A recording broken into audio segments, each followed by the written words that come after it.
Gardeners talk about soil an awful lot, and with good reason, as soil is the source of water and nutrients for the plants in your garden, and it pays to know what type of soil you are starting out with.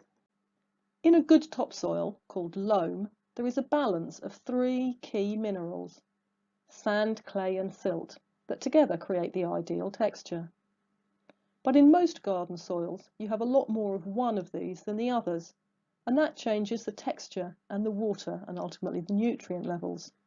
So, how do you know what you've got without peering down a microscope, which actually is rather more interesting than you might think?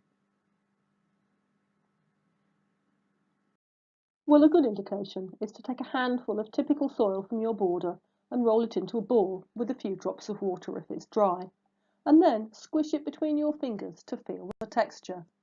I have two samples of soil here from my own garden, so we'll do the squish and feel test. It's nice and moist already because it's been raining.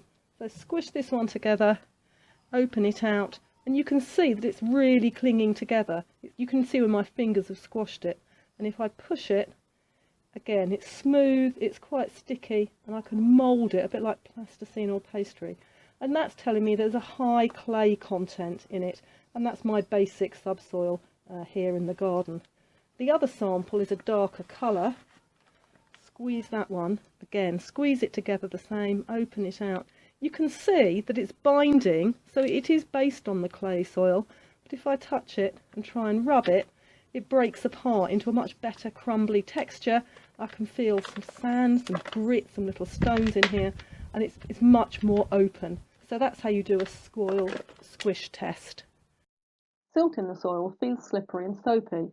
I have no appreciable silt in my garden, as it is much less common than sand and clay, and usually associated with riversides.